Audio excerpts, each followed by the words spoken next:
Graça e paz em nome de Jesus. Estamos de volta para dar continuidade ao estudo do livro A Comunidade Cativante, de Dever e Dunlop. Nós estivemos fora aí durante 2 semanas, já quero agradecer aqui as orações dos irmãos por nós. Tenham certeza de que fez grande diferença na nossa vida nesse momento delicado que passamos, mas nós contamos com as forças do Senhor para que possamos ser restaurados e dar continuidade à nossa vida, que não pode parar, não é verdade? Quero também aqui agradecer ao irmão Isaac, que durante essas 2 semanas esteve à frente aqui das gravações para o estudo deste livro, e tenho certeza que foi muito abençoador na sua vida.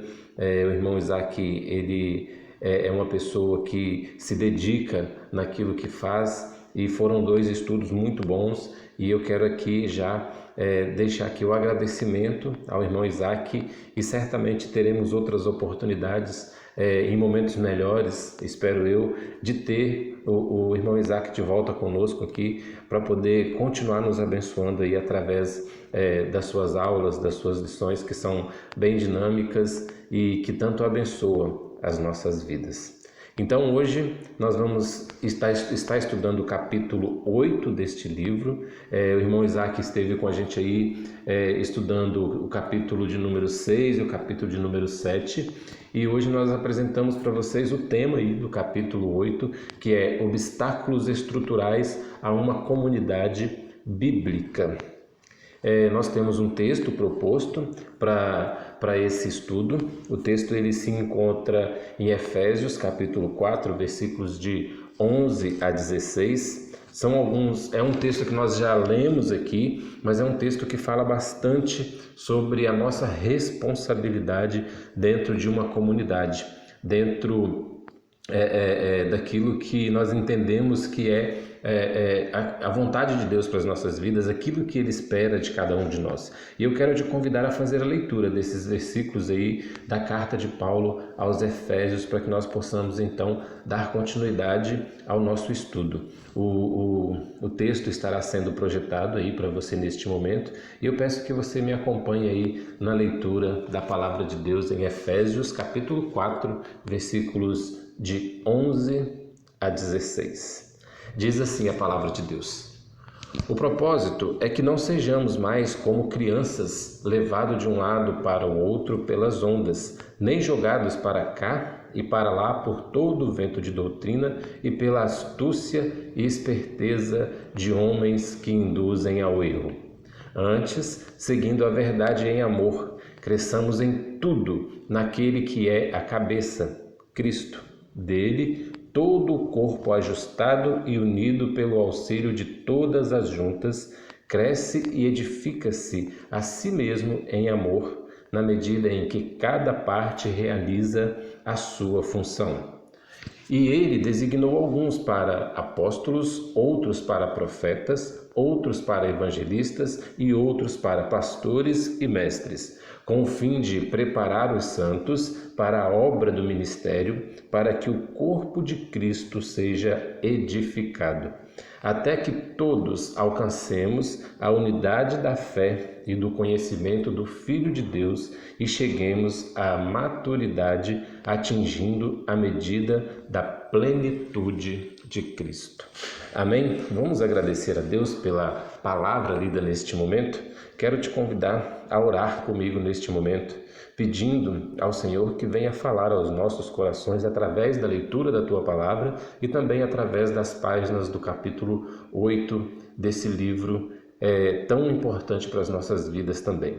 Oremos. Senhor nosso Deus e nosso Pai, nos colocamos, ó Pai, diante do Senhor neste momento, ó Deus, pedindo que o Senhor venha, ó Deus, abrir a nossa mente, nos dar entendimento, ó Deus, da Tua Palavra, ó Deus, das Sagradas Escrituras, ó Pai. Ó Deus, mas também somos gratos por homens, ó Deus, como Dunlop, ó Deus, como Dever, ó Pai, que tem a capacidade, ó Deus, creio eu, dada pelo Senhor, ó Deus, para escrever, ó Pai, livros como esse, ó Deus, que tanto nos ensinam, Pai. Ó Deus, muito obrigado pela oportunidade de estar estudando, ó Deus, este material, de estar aprendendo um pouco mais, ó Deus, com estes homens, ó Deus, que são, ó Deus, abençoados pelo Senhor, Pai. Abra nossa mente, ó Deus, para que possamos também ter entendimento daquilo que o Senhor, ó Pai, tem a ensinar para nós neste momento, ó Deus. Nós oramos em nome do Teu Filho amado Jesus. Amém e amém. E o primeiro ponto que o autor traz para que nós possamos pensar junto é esse aí: equipe ministerial da igreja. E sempre que o autor estiver falando de um ponto novo dentro dos 5 que nós vamos estar vendo aqui, ele vai colocar esses 2 pontos de vista que você está vendo aqui do lado, para que nós possamos pensar juntos, para que nós possamos olhar e ver como que nós devemos agir como igreja. E aqui dentro de equipe ministerial da igreja, ele coloca a resistência estrutural da seguinte forma: sendo funções de ministérios destinada a fazer ministério. Mas ele também apresenta para a gente uma ação corretiva, que é reformular as funções de ministério para facilitar o ministério. E o autor também ele apresenta para a gente aqui o perigo de uma equipe ministerial da igreja. Estranho, né? Nós olharmos para uma equipe ministerial e pensar que pode haver perigo dentro de uma equipe ministerial. Eu creio que o sonho da maioria dos pastores, da maioria das igrejas, né, é ser bem estruturada, ter uma equipe ministerial bem estruturada.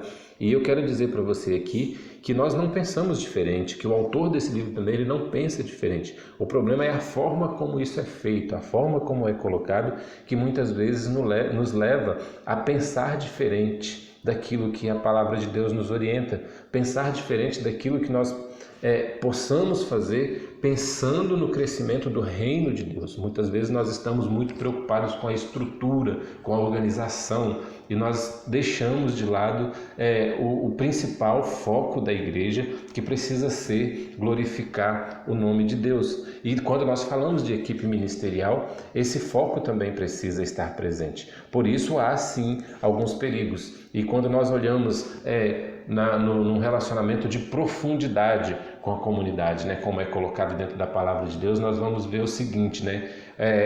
Com uma equipe ministerial instalada, uma congregação pode ignorar o cuidado uns dos outros em favor de deixar os profissionais treinados fazer o seu trabalho.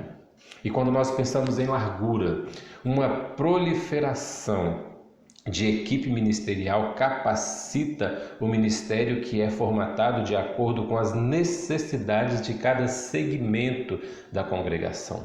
E aqui é o grande risco, é o grande problema, porque muitas vezes nós começamos a pensar de forma muito mecânica, nós começamos a pensar em formar um ministério para cuidar de um problema, para resolver uma situação, e às vezes nós esquecemos de que aquele problema ele precisa ser resolvido dentro daquilo que a palavra de Deus nos orienta. E é por isso que o autor também coloca para a gente o propósito da equipe ministerial, né? E ele coloca da seguinte forma: tenha sempre em mente a cadeia de ouro de Efésios 4, de 11 a 16, que foi o texto que nós acabamos de ler, né?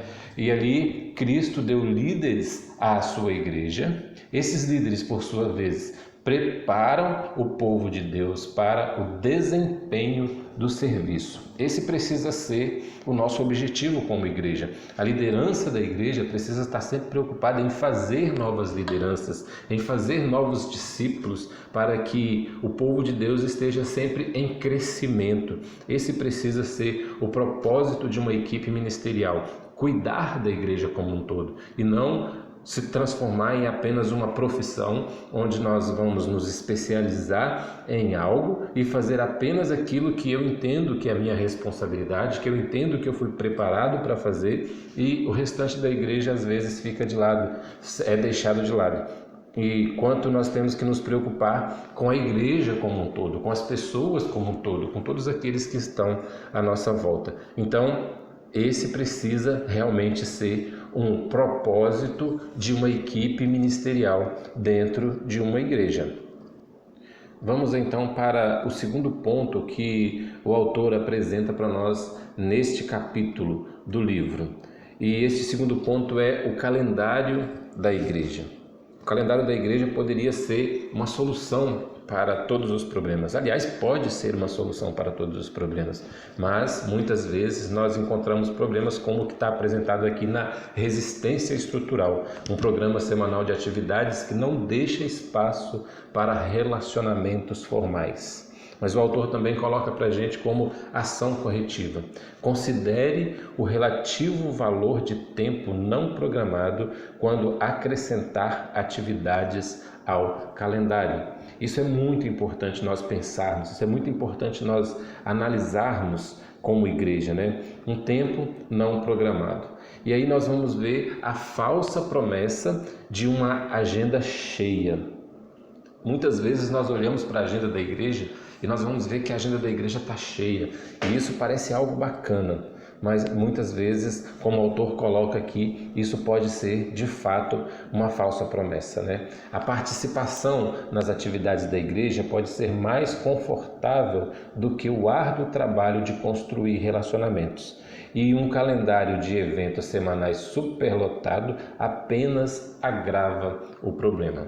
Seu trabalho é ensinar seu povo a dizer sim para as coisas certas e não para as coisas quase melhores. E aí o autor ele coloca alguns pontos aqui para a gente poder analisar junto. Como vocês podem fazer isso? Eis algumas ideias. E aí nós vamos ver que as ideias que o autor coloca que pode nos ajudar a movimentar esse calendário ou mexer nesse calendário cheio de coisas e que muitas vezes não trazem os resultados que nós precisamos.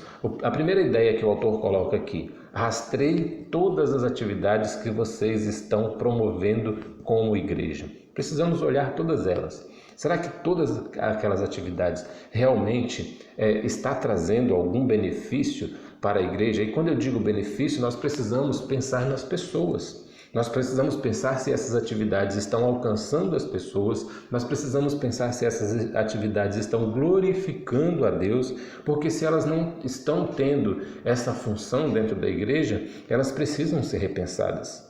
Não quer dizer que se é uma atividade, se está sendo feito dentro da igreja, que é algo bacana. Muitas vezes ela mais atrapalha do que ajuda. Então é preciso que nós analisemos todas as atividades para a gente saber de fato o que nós estamos fazendo.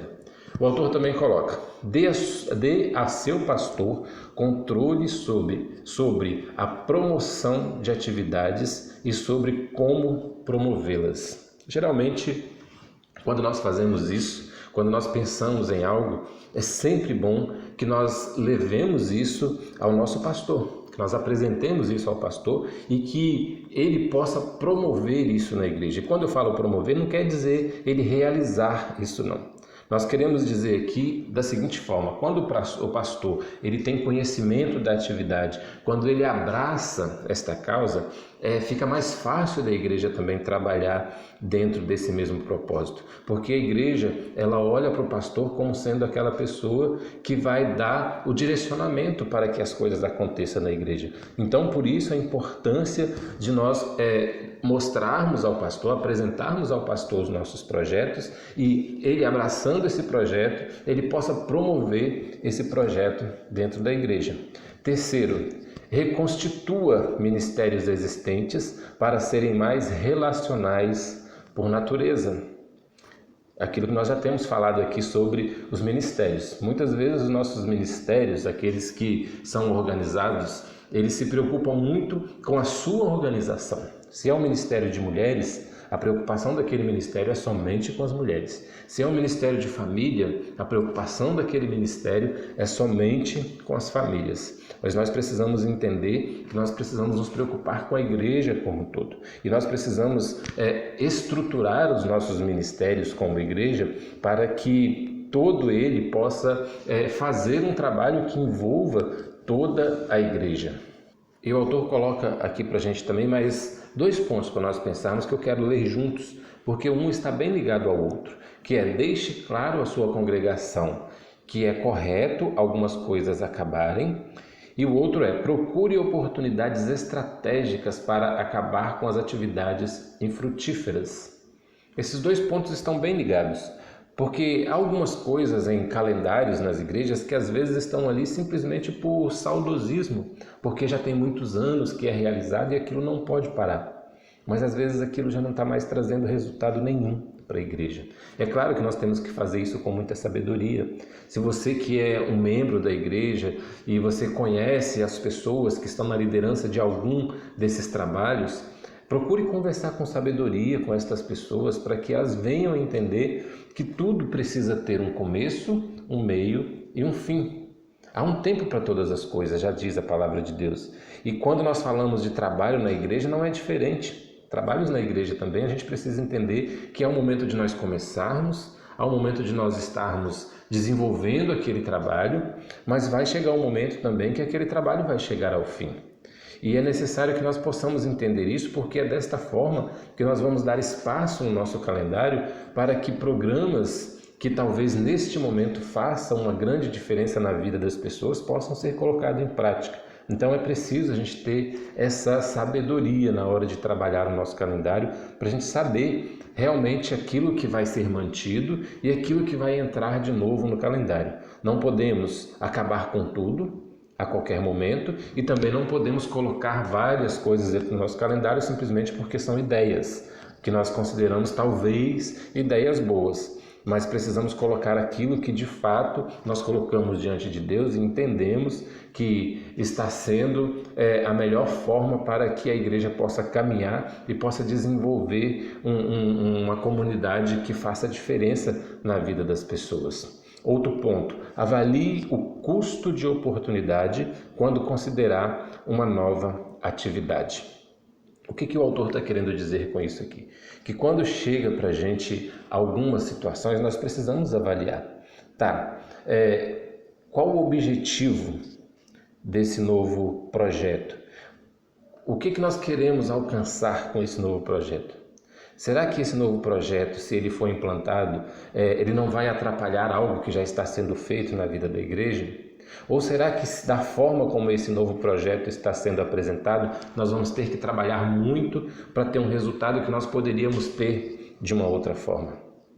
Então é preciso pensar em tudo isso na hora de nós colocarmos um novo projeto dentro da igreja, algo novo para funcionar dentro da igreja, porque é desta forma que nós vamos fazer com que a igreja realmente alcance o seu objetivo, trabalhando com cuidado, observando cada ponto e fazendo as coisas da forma como o Senhor tem colocado para que nós façamos. Então não podemos fazer de qualquer jeito. Precisamos fazer aquilo que nós temos a certeza de que realmente vai funcionar e de que realmente vai fazer a diferença na vida das pessoas e também vai fazer diferença quando nós estivermos realizando aquele trabalho, se ele realmente é para glorificar o nome do nosso Deus. E por último, procure o que é melhor e não o que parece melhor, que é o que eu acabei de falar aqui. Nós precisamos ter esta certeza. Tem algo que realmente é bom, mas tem outras coisas que parecem bom. Mas será que realmente é?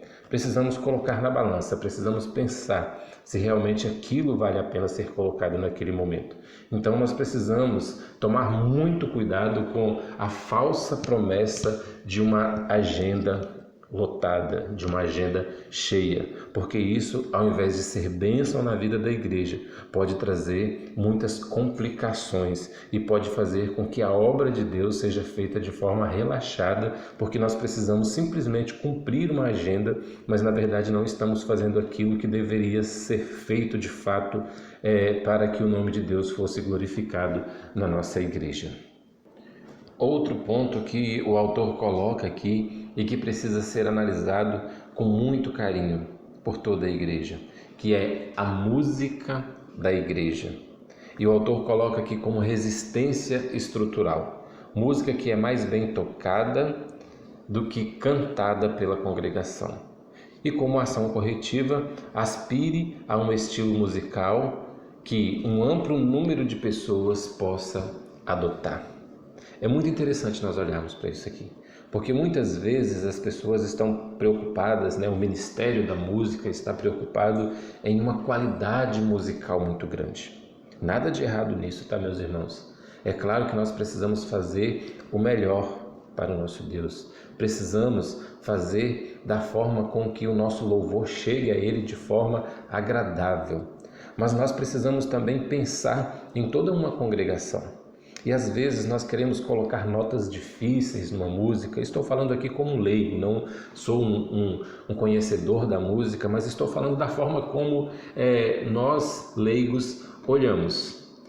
E para nós é muito melhor você sentar no banco de uma igreja e ter uma música, mesmo que seja com uma melodia mais simples, mas uma música que todo mundo saiba cantar, que todo mundo possa participar. O autor coloca inclusive algo interessante. Ele pergunta, isso nós já experimentamos na nossa igreja, mas talvez muitas igrejas ainda não experimentaram fazer desta forma.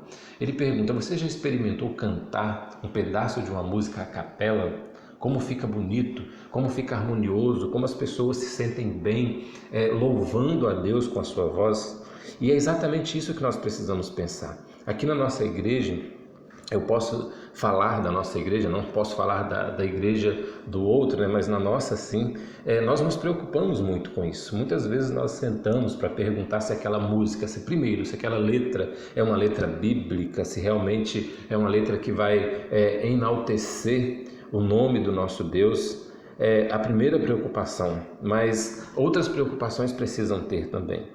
E uma das preocupações é uma música que seja de forma fácil de adoração para todo mundo. Isso não quer dizer que nós não possamos cantar alguma outra música que tenha um estilo um pouco diferente, mas tem que ser músicas que realmente a congregação conheça, a congregação possa participar, possa adorar a Deus junto com o ministério de música da nossa igreja.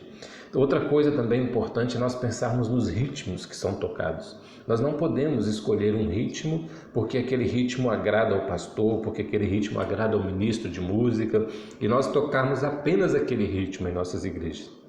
Nós precisamos pensar que há uma diversidade de pessoas dentro das nossas igrejas. Há pessoas que gostam de hinos, há pessoas que gostam de um louvor, há pessoas que gostam de músicas de adoração mais calmas, mais tranquilas. Então, nós precisamos analisar de fato, como eu já falei aqui, a letra de cada música, para nós entendermos se realmente aquela letra glorifica o nome de Deus.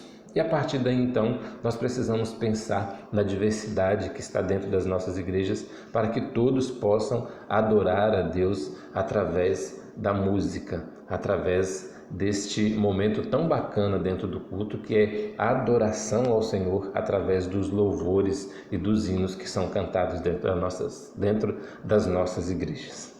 E chegamos ao quarto ponto do nosso estudo de hoje, dentro deste capítulo. E esse quarto ponto é cultos da igreja. E o autor coloca como resistência estrutural programas de culto tão extenso que as pessoas têm de chegar e sair rapidamente. Mas ele coloca também como ação corretiva. Crie espaço no programa para que a congregação possa congregar. Olha que interessante. Quando nós falamos de congregarmos como irmãos em Cristo, nós já logo imaginamos o culto, o momento de culto. E não deixa de ser o momento de nós nos congregarmos, de estarmos reunidos como irmãos. Mas não é só isso. É importante também nós pensarmos no tempo depois do culto. E veja o que o autor coloca aqui dentro do estudo. Eu fiz questão de fazer essas anotações aqui para que você possa entender melhor a visão do autor e a visão que nós também temos como algo que precisa acontecer dentro das nossas igrejas. Ele diz assim: o modo como você gerencia sua agenda de culto aos domingos diz muito sobre o que espera de seu povo. E se eles forem conduzidos do estacionamento ao berçário e deste ao auditório e depois forem despedidos gentilmente para que possam ceder espaço para o culto seguinte? Isso diz que a igreja se importa primeiramente com o que acontece durante o culto e não com os relacionamentos que são formados ao redor do culto. Olha que interessante, né? Ele aqui coloca a realidade de uma igreja que tem mais de um culto. E isso já é a realidade de muitas igrejas, inclusive aqui em Vitória, na Grande Vitória. E às vezes o espaço que é colocado de um culto para o outro é um espaço tão pequeno que as pessoas precisam terminar o culto e sair rapidamente para que as demais pessoas possam chegar para poder estarem cultuando a Deus no segundo momento. E o autor traz essa preocupação aqui que eu acho muito interessante. Veja que quando ele coloca ali, vamos supor que você tem um estacionamento na sua igreja e a pessoa ou as pessoas que estão ali responsáveis pela recepção, pelo estacionamento, elas fazem o trabalho da melhor forma possível. Elas chegam até as pessoas, conduzem as pessoas até o berçário, a salinha onde vão deixar os seus filhos, depois acompanham essas pessoas até o culto e no final fazem esse mesmo processo de forma rápida para que as pessoas possam pegar o seu veículo e possam se retirar para que outro veículo possa entrar. Parece que foi algo maravilhoso que aconteceu ali, mas quando isso acontece, às vezes dá a entender que a nossa preocupação é simplesmente com o momento de culto. E aí nós caímos naquele velho erro que nós já falamos aqui muito dele, de uma igreja de consumidores, de pessoas que vão ali simplesmente para poder cultuar a Deus, para receber algo e depois precisam sair para que outros possam entrar e consumir também. Isso é algo muito perigoso. Então o autor coloca aqui como sendo algo para nós pensarmos, um espaço entre esses cultos, onde as pessoas possam chegar, onde as pessoas possam conversar, onde as pessoas possam ter um diálogo umas com as outras. E também um espaço pós-culto, talvez com um refresco servido ali para os irmãos, um café, por que não, Nós brasileiros gostamos muito de tomar um café, então seria muito interessante que isso acontecesse em nossas igrejas. Mais uma vez eu posso falar da nossa igreja. Aqui na nossa igreja, é claro que ainda há aqueles irmãos e nós também não podemos dizer que todos somos iguais, que todos temos que fazer iguais. Há uns que se sentem bem, inclusive, fazendo desta forma. Termina o culto e pega as suas coisas e vai para a sua casa. Mas hoje nós temos um grande número de pessoas que já têm esse hábito de, após o culto, permanecer aqui. Continuar ali em comunhão com os demais irmãos, batendo um papo, fazendo um lanche, tomando um café. E isso é algo muito gostoso que precisa acontecer dentro das nossas igrejas. Isso é algo que faz com que nós possamos desenvolver relacionamentos saudáveis com as pessoas, onde nós temos a oportunidade de falar mais com as pessoas a respeito daquilo que foi pregado durante aquele culto, durante aquela mensagem. E é exatamente isso que nós fazemos quando nós estamos reunidos aqui. Às vezes nos pegamos falando justamente daquilo que foi pregado, daquilo que foi falado no culto. E isso é muito gostoso, é muito interessante. Se você não experimentou isso, experimente e você vai ver como é enriquecedor poder estar reunido com os irmãos, não somente no momento de culto como uma obrigação, mas como um momento agradável também, uns com os outros ali, vivenciando aquilo que realmente é ser uma igreja, aquilo que realmente faz diferença na vida das pessoas. Mas talvez você realmente seja essa pessoa, como eu falei anteriormente, que não gosta de permanecer um pouco mais, que não gosta de ficar ali batendo um papo depois do culto, por mais agradável que seja para algumas pessoas, talvez para outras não. Mas para isso, nós temos um outro momento que também é importante. E esse momento é a segunda reunião semanal. E o autor coloca o seguinte: uma segunda reunião semanal oferece uma rica oportunidade para fomentar comunidade. Em vez de torná-la uma cópia de seu culto de domingo, considere torná-la um tempo para a família da igreja. E nós já temos feito isso aqui também em nossa igreja. Talvez você também não tenha experimentado participar de um culto da quarta-feira.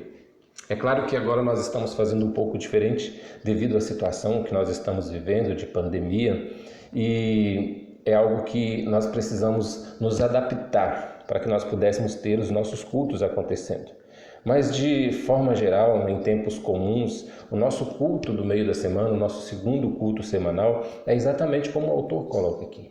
É um momento onde você pode participar, onde durante o ensino você pode fazer perguntas, onde você tem a oportunidade de sentar com seu irmão, de trocar pedidos de oração, agradecimentos e de orar com o seu irmão. Geralmente nós fazemos isso onde as pessoas têm a oportunidade de orar com aquelas pessoas que geralmente elas não têm tanto contato assim, para que todos possam ter este momento de comunhão, estarem juntos, estarem conhecendo a realidade uns dos outros. Esse é o nosso objetivo no culto da semana, ser um culto diferente do culto de domingo. Não é um culto que não glorifica o nome de Deus, pelo contrário, se nós estamos reunidos como cristãos, o nosso objetivo precisa ser esse, glorificar sempre o nome de Deus. E eu nunca vou cansar de falar isso aqui, que o nosso objetivo principal é glorificar o nome do nosso Deus, e tanto no culto de domingo, nos cultos de domingo, quanto também no culto da quarta-feira, o nosso objetivo sempre será esse. Mas a metodologia é diferente,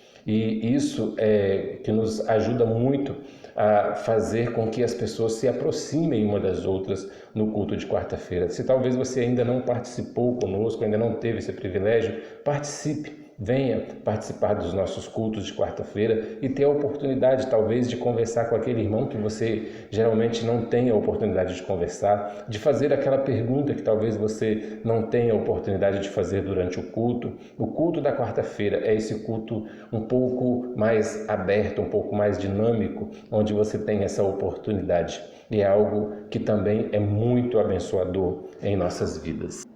E por fim, chegamos no nosso quinto e último ponto, que é ministérios baseados em segmentos demográficos. E como resistência estrutural, o autor coloca ministérios baseados em segmentos demográficos que substituem a comunidade da igreja. Já temos falado muito sobre isso aqui também nesse estudo, que são aqueles grupos de interesse, que não há nada de errado nesses grupos, mas precisamos olhar na ação corretiva que o autor também coloca aqui. Administre esses ministérios de modo que enfatizem o lado positivo e eliminem o lado negativo. Reprograme-os para servirem a toda a igreja. Esse aqui é algo que nós já temos falado constantemente aqui. O ministério ele não pode estar preocupado apenas com o seu ministério. Ele tem que estar preocupado com a comunidade como um todo. Ele tem que estar preocupado com a igreja como um todo. Ele tem que pensar em servir a igreja como um todo. O ministério de jovens de uma igreja, ele tem que pensar em servir a igreja. O ministério de homens de uma igreja tem que pensar em servir aquela comunidade. O ministério de mulheres da igreja, da mesma forma, e assim por diante. Todos os ministérios da igreja precisa ter essa preocupação de servir a sua comunidade. É desta forma que nós precisamos reprogramar os nossos ministérios dentro da igreja. É desta forma que você, membro de igreja, precisa começar a pensar que você está aqui para servir a esta igreja como um todo. E nós estamos então caminhando para a conclusão desse estudo. E dentro desta conclusão o autor coloca: não dependa de qualquer ministério único para cultivar comunidade. E ele diz o seguinte: reinventar pequenos grupos não permitirá que se lide com os obstáculos culturais da comunidade existente em outras áreas da nossa igreja. Iniciar novos ministérios baseados em segmentos demográficos não mudará o que nosso povo pensa sobre seus relacionamentos ou o que eles querem ser como igreja ou sobre o que significa ser cristãos. O que o autor está querendo dizer aqui é que nós não precisamos ficar buscando modelos novos para que nós possamos fomentar comunidades, para que nós precisamos fazer com que a nossa igreja se torne uma igreja que dê atenção a todas as pessoas. O que nós já temos em nossas igrejas, muitas vezes já é mais do que suficiente. E como nós vimos aqui, às vezes é necessário até mesmo mexer na nossa agenda, na nossa estrutura, nos nossos ministérios, ao invés de acrescentar, talvez até diminuir algumas coisas.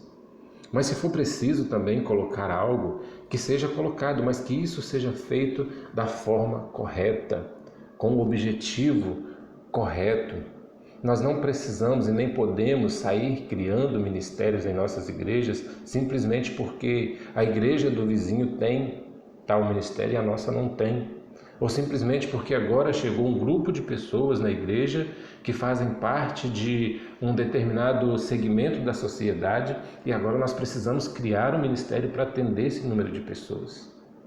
Não, os ministérios eles precisam surgir dentro das nossas igrejas na medida em que nós entendemos que eles vão ser bênção na vida da igreja.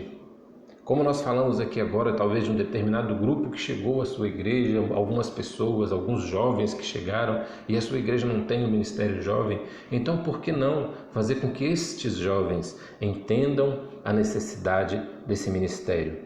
E você que já é um membro desta igreja, você que já entendeu que você é que precisa fazer com que a sua igreja seja uma igreja que verdadeiramente serve ao Senhor, prepare estes jovens para que eles possam ser esse ministério, para que eles possam assumir essa responsabilidade deste ministério.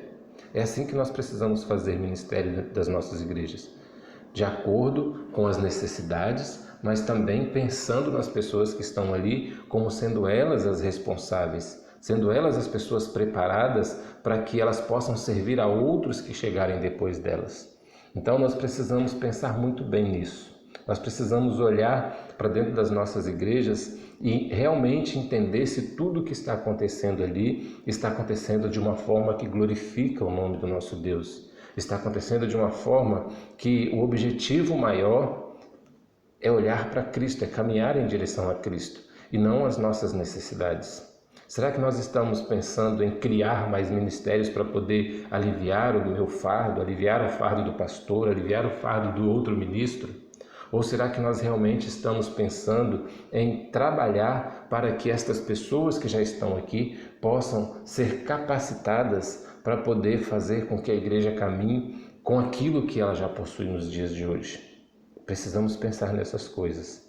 E nós queremos que a nossa igreja seja uma igreja onde o nosso objetivo maior seja caminhar na direção que Cristo Jesus tem para as nossas vidas. E que nós possamos pensar nisso constantemente. Que nós possamos olhar para a igreja como sendo um local onde nós vamos estar presente pensando naquilo que é melhor para a igreja e não naquilo que é melhor para mim como pessoa. Pense nisso. Hoje, como você pode ver, nós olhamos para a parte mais prática de como enfrentar toda essa situação dentro das igrejas, os perigos dentro das igrejas. Mas no próximo estudo nós estaremos olhando aí, vendo os nossos inimigos, o mundo, a carne e o diabo. E o autor dá essa deixa aqui para os próximos estudos. Embora cultivar comunidade seja muito árduo, é crucial reconhecermos os inimigos que estão agindo para tentar destruí-la. Como podemos proteger a comunidade é o tópico dos 2 próximos capítulos. Então, fique conosco aí nos 2 próximos estudos que nós estaremos estudando como que nós podemos fazer para proteger as nossas comunidades destes inimigos que foram citados aqui. Que Deus possa abençoar a sua vida e até a próxima semana, em nome de Jesus.